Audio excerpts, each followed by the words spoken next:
Página 1. Juárez, Brian R. Amnet, 1994. Capítulo 1. El México del siglo XIX, el mundo de Juárez.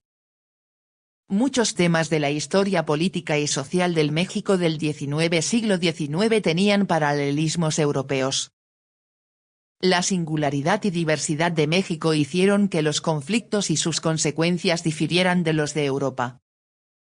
Sin embargo, temas centrales como la legitimidad política, el gobierno constitucional, las relaciones entre el centro y la región o entre la Iglesia y el Estado, el impacto del liberalismo, los tipos de organización social y la propiedad de la tierra, y los problemas de economía política, se podían observar no solo en el resto de Latinoamérica, sino también en Europa durante el mismo periodo. No hay razón para considerar a México aislado de estas corrientes dominantes.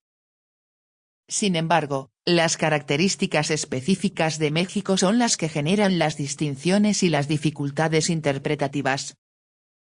Esta antigua colonia española había sido el centro de sofisticadas civilizaciones indígenas que precedieron al Imperio Azteca, al que se enfrentaron los conquistadores en 1519. Su riqueza cultural y diversidad étnica ayudan a explicar tanto su fascinación como su complejidad. Benito Juárez se formó en esa sociedad y reflejó muchas de estas complejidades. Exploraremos algunas de ellas en las siguientes páginas. 1.1. La geopolítica de México. A mediados del siglo XIX, la población total de México rondaba los 9 millones. Había aumentado de 6 millones en el momento de las guerras de independencia en la década de 1810, cifra comparable a los 6.8 millones que vivían en Estados Unidos en ese momento, y volvería a aumentar con el estallido de la Revolución de 1910 a más de 15 millones. Sin embargo, la distribución de la población siguió siendo desigual. La gran mayoría permaneció concentrada en las zonas templadas de mayor altitud, en lugar de en las zonas costeras tropicales o en las tierras bajas áridas del extremo norte, el cual prácticamente estaba despoblado. No obstante, la tendencia general fue un avance de la población hacia el norte durante el siglo XIX. Esta tendencia ya se había evidenciado en el siglo XVI con la apertura de las minas de plata de Guanajuato, San Luis Potosí y Zacatecas. Fue más marcado durante la recuperación de la economía minera durante el siglo XVIII y el desarrollo de grandes haciendas ganaderas en Coahuila, y se convirtió en un proceso irreversible en las últimas décadas del siglo XIX.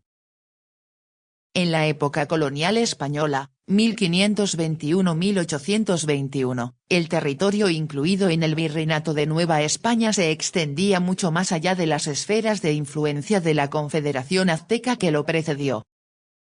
Aún así, la capital colonial, Ciudad de México, se construyó justo encima de la capital azteca, Tenochtitlán. El centro del poder hispánico se encontraba en el corazón del México indígena y el resto del territorio fue descuidado. El México católico hispánico se integró en la sociedad precolombina que se transformó en el proceso. Varias otras ciudades hispánicas importantes, como Puebla y Guadalajara, surgieron en medio de áreas colonizadas y cultivadas durante siglos por comunidades indígenas. En la provincia de Oaxaca, donde nació Benito Juárez en 1806, los aztecas fundaron varios asentamientos, que inicialmente pudieron haber sido poco más que puestos comerciales o guarniciones. Uno de ellos, Huaxyacac, sentó las bases del asentamiento hispánico de Antequera de Oaxaca, poco después sede de un obispado. Juárez no provenía de Antequera, el centro de la riqueza e influencia hispánica, sino del pueblo zapoteca de Guelatao, en las tierras altas del norte, más allá de la ciudad, una zona intermedia entre los valles centrales y las tierras bajas tropicales del Golfo de México. Varias ciudades no reivindicaban orígenes indígenas y se encontraban más allá de las principales áreas de asentamiento precolombino. Entre ellas se encontraba Guanajuato, en las tierras altas, sobre lo que en el siglo XVIII se convertiría en la rica meseta cerealista del Bajío. Los pueblos del Bajío se encontraban más allá de la frontera norte del Imperio Azteca, en el río Lerma. El contraste entre Oaxaca, donde a mediados del siglo XIX cerca del 90% de la población era de origen indígena y controlaba la mayor parte del terreno cultivable, y el Bajío, donde predominaba la población hispana y mestiza, es sorprendente. Durante el siglo XVIII, el México colonial alcanzó el apogeo de su desarrollo cultural y prosperidad. Aún así, la recuperación poblacional tras las catástrofes de la conquista y el crecimiento económico estuvieron muy regionalizados. La minería de plata continuó impulsando el crecimiento, pero muchas provincias permanecieron predominantemente rurales. La transformación económica del Bajío, de la ganadería a la agricultura cerealera, fue uno de los fenómenos más impactantes del siglo XVIII. Estuvo estrechamente relacionada con la expansión de las comunidades mineras de Guanajuato, San Luis Potosí y Zacatecas.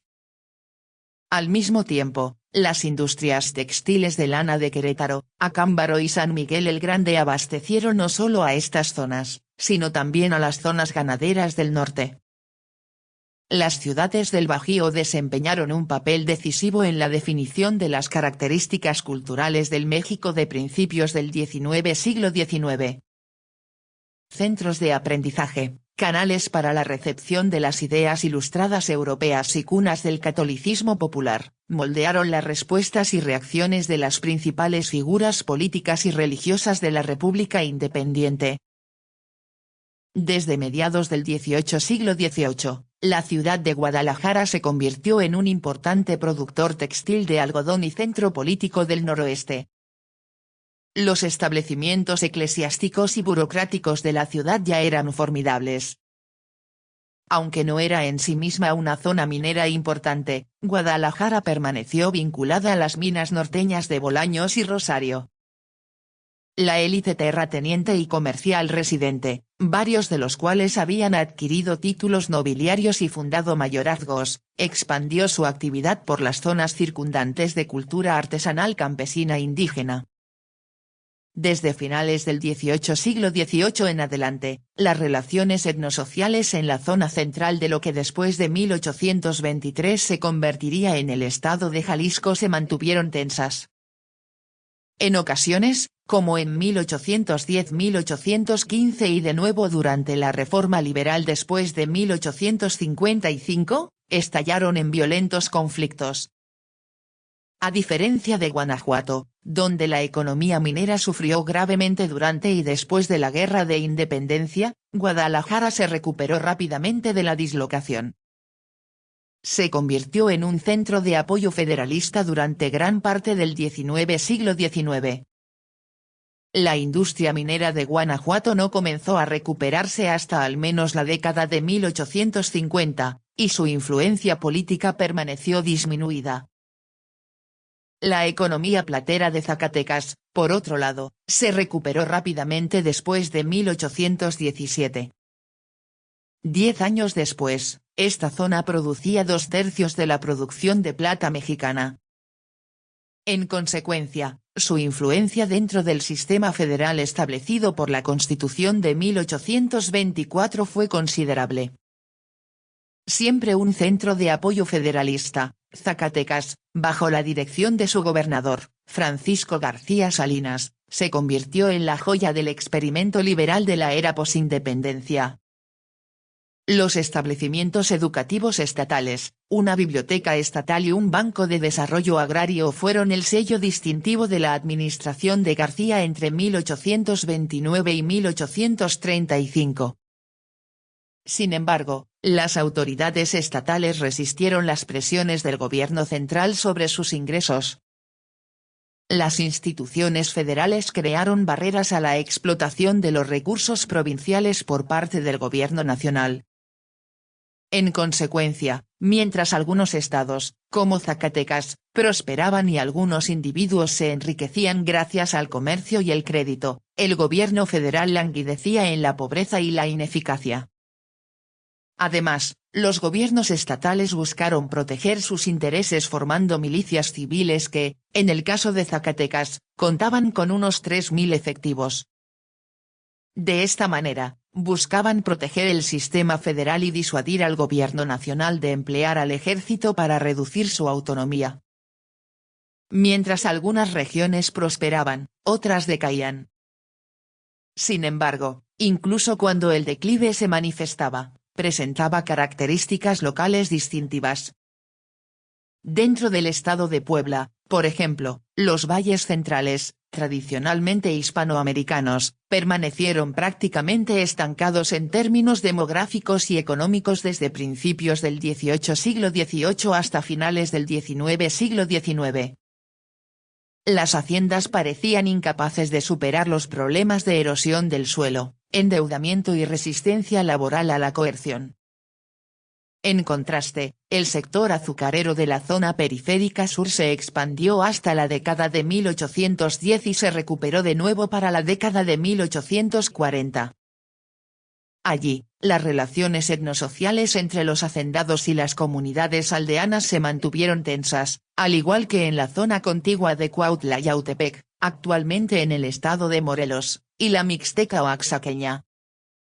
Las tierras altas del norte de Puebla, zona de tránsito entre Veracruz y el Valle de México, aumentaron en población e importancia durante los primeros 3/4 del siglo XIX. Su población, fluida y racialmente mestiza, proporcionó la base social para el apoyo liberal y la fuerza de trabajo para la Guardia Nacional de Puebla durante la época de la Reforma. Una divergencia subregional similar se observó en el estado de Oaxaca entre los valles centrales y la Sierra Norte, que se convirtió en el núcleo del apoyo juarista hasta la década de 1870. En los valles centrales, la posición de la élite hispana predominante de comerciantes y propietarios de fincas relativamente pequeñas, a menudo bastante empobrecidas, se mantuvo débil. El auge de la exportación de tintes de la década de 1760 se había desvanecido en la década de 1790, y los intentos de estimular el sector minero habían resultado esquivos. El colapso de la hegemonía española de comerciantes, administradores, oficiales del ejército y obispos dejó a las familias provincianas, que asumieron el poder después de 1821, peligrosamente expuestas en un estado indígena. Se vieron obligadas a formar alianzas con mestizos e indígenas cultos para mantener su posición. La búsqueda de una nueva base económica para el Estado creó un vínculo común entre estos grupos socialmente divergentes. Sin embargo, el intento de reactivar el comercio y utilizar el poder del Estado para reforzar la posición de los propietarios privados condujo a la insurrección de los pueblos zapotecas del sur del Istmo de Tehuantepec durante el periodo de la primera gobernación estatal de Juárez, de 1847 a 1852. La comunidad empresarial de Puebla permaneció estrechamente vinculada a Veracruz, principal puerto y vía de contacto con Europa y la costa este de Estados Unidos. Varios empresarios poblanos destacados, como Pedro Escandón y Esteban de Antuñano, habían sido originalmente comerciantes veracruzanos. El algodón para la industria textil poblana se producía en las costas del Golfo y del Pacífico. La élite poblana de las décadas de 1830 y 1840 vio en la mecanización de la producción la solución al estancamiento económico. Sin embargo, el primer intento de industrialización de México se vio frenado por la escasez de algodón a finales de la década de 1840 y los problemas insolubles del capital, la tecnología y el mercado. Mientras los empresarios poblanos presionaban por el proteccionismo y estaban dispuestos a contemplar la desaparición del federalismo para lograrlo, la élite política de Veracruz, en la que las casas comerciales desempeñaban un papel fundamental, permaneció ligada al comercio importador y, para mediados de la década de 1850, se consolidó entre los principales defensores del liberalismo. El federalismo y el liberalismo provincial marcharon de la mano. Las élites políticas de las periferias geográficas de la República tendieron, en general, a defender la idea federal. Esta no siempre fue uniforme ni consistente. En Chihuahua, por ejemplo, la familia Terrazas, en ascenso, osciló entre dos partidos en la década de 1850.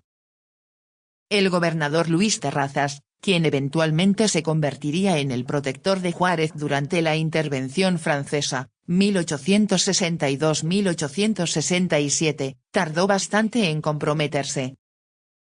Al igual que otros líderes regionales, como Santiago Vidaurri en Nuevo León, Coahuila, Terrazas continuó usurpando los ingresos federales y utilizándolos para fines estatales. Sin embargo, una vez resuelta esta disputa, el apoyo de Juárez permitió a la familia Terrazas completar su control de la propiedad, los negocios y la vida política dentro del estado para la década de 1880. Durante la Guerra de Independencia, que comenzó en septiembre de 1810, se desintegraron los vínculos económicos y políticos que habían unido al virreinato colonial español de Nueva España.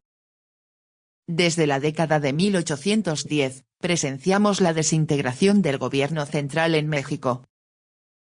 Simultáneamente, regímenes de diferente orientación ideológica no lograron reconstruirlo. Este proceso se desarrolló durante la mayor parte de la vida de Juárez. Cuando Juárez recuperó el poder político nacional en 1867, tras el colapso de la intervención francesa, heredó este problema de forma inequívoca. La dispersión regional del poder obstaculizó considerablemente el objetivo de Juárez de reconstruir un gobierno central viable con una autoridad presidencial efectiva. Por esta razón, es esencial que examinemos a lo largo de este libro la base regional de la vida política. Esto, en sí mismo, presenta varias dificultades, implica que debemos estar constantemente atentos a los patrones divergentes de la vida económica y política, la estructura social y los usos agrarios, así como a las diferencias etnoculturales en el vasto territorio de la República Mexicana. Centrarse únicamente en la política del gobierno central es insuficiente. No nos dirá lo que necesitamos saber, no nos mostrará cómo operaron los movimientos políticos en su base local. Al mismo tiempo, la localización y regionalización de la política condujo al predominio de la personalidad, el personalismo. En la América Latina del siglo XIX, esto adoptó diversas formas. En México, su rasgo más característico fue el clientelismo a través de redes clientelares de amplio alcance. Estas con frecuencia representaban una especie de sustituto de las instituciones políticas formales. Sin embargo, no existían en oposición a las ideologías y movimientos políticos. Por el contrario, estos últimos operaban a través de ellos y en concierto con caciques locales claramente identificables. La regionalización de la vida política, sobre todo en el periodo 1810-1867, enfatizó esta tendencia hacia el personalismo. Algunos comentaristas han descrito el federalismo mexicano como la institucionalización del caciquismo. El sentimiento regional ya existía antes de la independencia. Los conflictos civiles no lo crearon, pero el debilitamiento del gobierno central y la burocracia brindó la oportunidad política para el regionalismo a nivel nacional en 1823.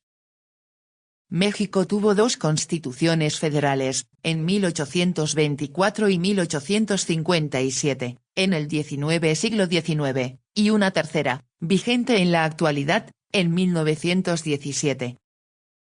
La topografía por sí sola no produjo regiones, el elemento de la conciencia local fue el factor decisivo. Los distintos orígenes etnoculturales, las estructuras sociales, las relaciones e intereses económicos, las relaciones con el poder oficial, con otras áreas y, a veces, directamente con el mercado externo, todos estos factores también contribuyeron a influir en la configuración de una región.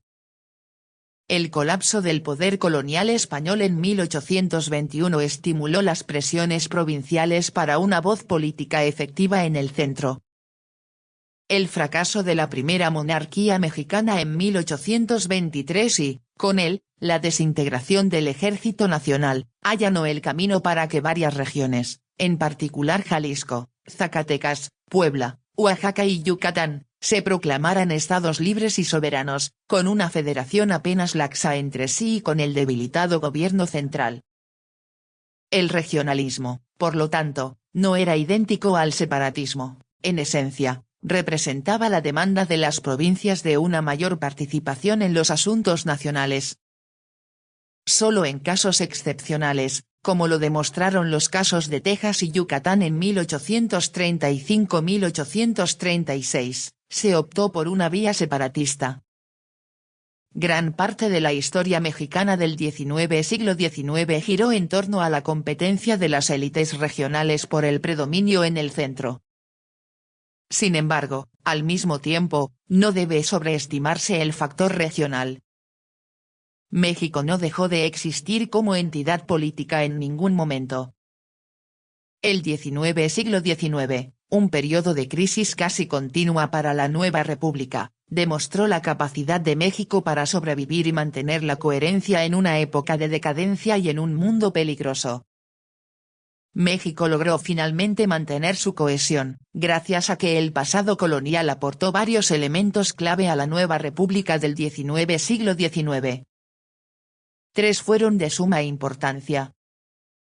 En primer lugar, la unidad económica que se derivó de la segunda mitad del siglo XVI.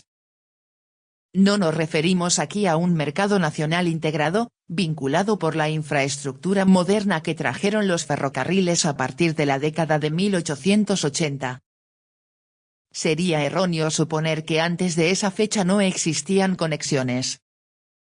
Ciertamente existía una infraestructura comercial, pero los principales vínculos eran los forjados por los comerciantes financieros, cuyos intereses se extendían desde la Ciudad de México, un centro económico eficaz, y las capitales de provincia.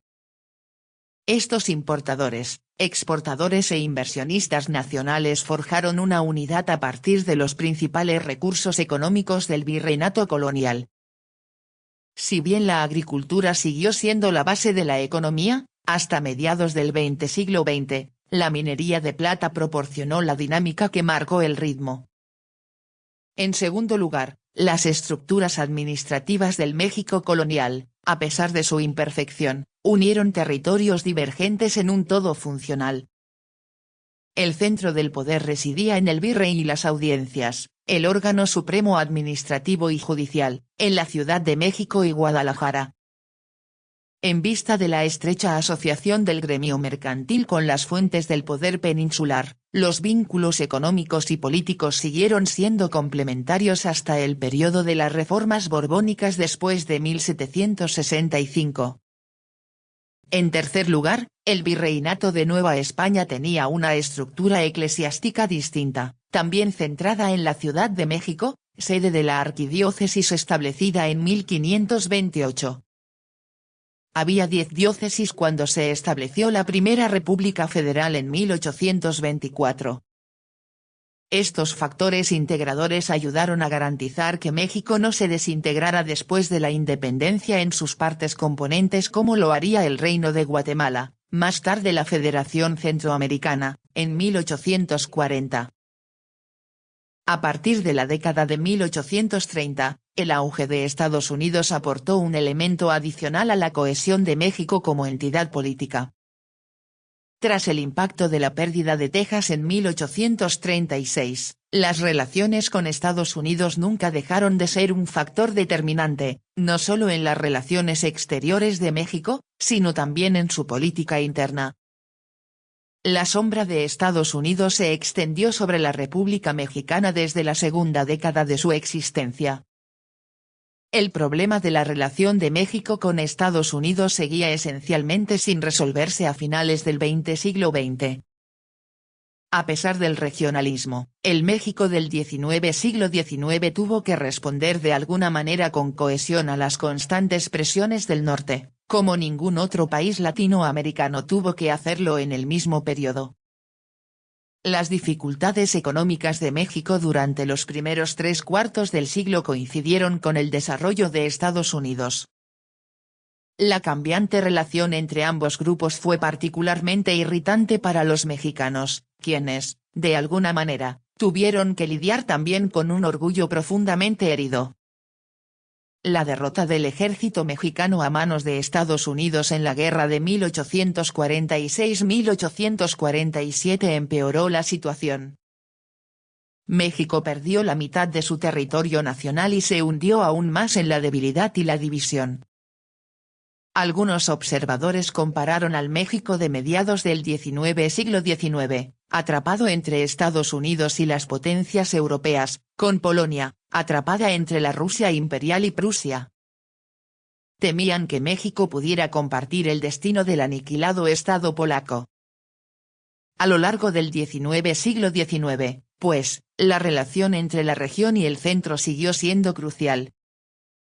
Existía una estrecha interrelación entre la política regional y la nacional. La cultura política mexicana no puede entenderse sin tener esto presente.